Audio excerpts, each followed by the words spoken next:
أعوذ بالله من الشيطان الرجيم. بسم الله الرحمن الرحيم.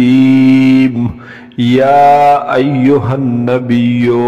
اے نبی کریم صلی اللہ علیہ وسلم قل لأزواجك اوائے بیبیان اخپلتا وبناتك او لران اخپلتا ونساء المؤمنین او بیبیان د مومنانو تا یدنین علیہن من جلابیبہن چه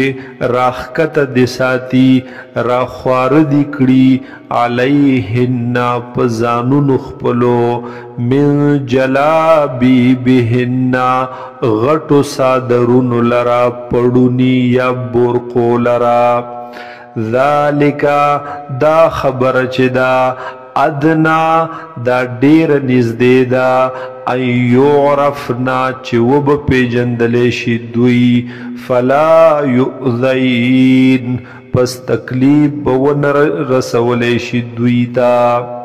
وکان اللہ غفور الرحیم او دے اللہ تعالی بخون کے مہربانا لئن لم ينتهِ المنافقون کچری منع نشول دا منافقان والذین فی قلوبهم مرض او هاغ کسان چی پزڑون دا حقی کی بیماری دا مرض دے والمرجفون فی المدینت او هاغ کسان چه درو خورون کی دی افواگان خورون کی دی فی المدینت پا مدینہ منور کے پا دی خار کے لنغرینک بهم نخام خابمون مسلط کتا لرپدوی ثم لا یجاورونک فیها بیا بگاونگیری ونکی دویستا سرا فیها پدے مدینہ منور کے پاتی بنشی بیا دوی پدے مدینہ کے پدے خار کے الا قلیلا مگر لک شانتا ملعونین لعنت کڑلے شوے بوی پدوی اینما ثقفو پا کمزائی کی چوی دوی پا کمزائی کی چو اموندلے شدوی اخذو ننیولے کی گی بدوی وقتلوا تقتیلا او قتل ولیکی بدوی پا قتل ولو سرا سنت اللہ فی الذین خلو من قبل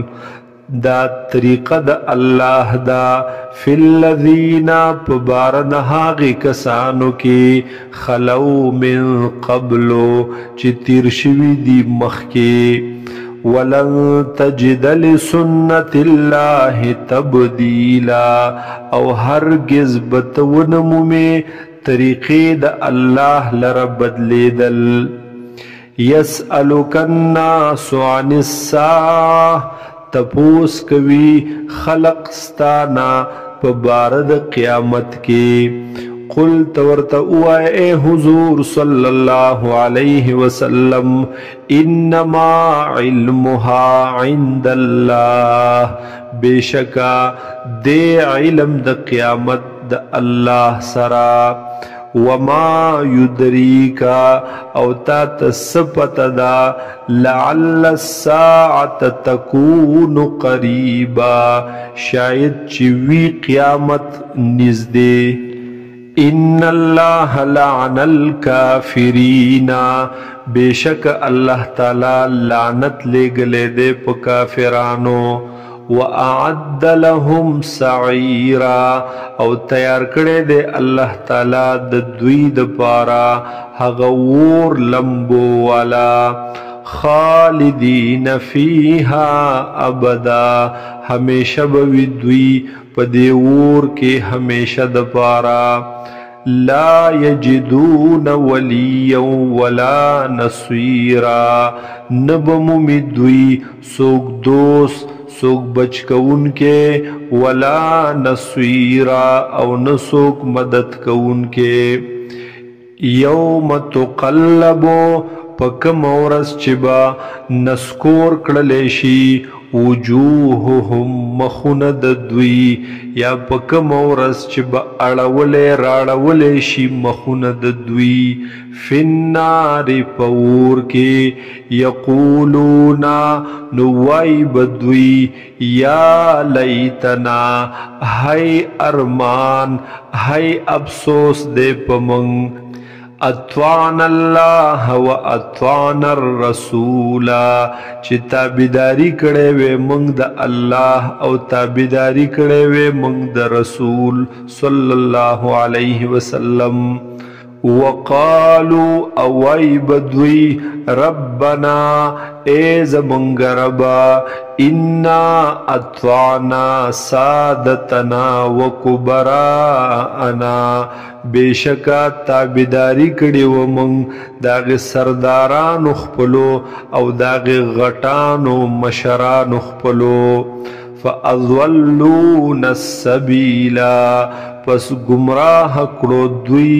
منگ لرا السبیلا داغی نیغی لارنا ربنا اے زمونگ ربا آتهم ضعفین من العذاب ورکی دویتا دو چند دا عذابنا ولعنهم لعنا کبیرا او لعنت ولیگی پدوی لعنت غٹ لرا لعنت لوی لرا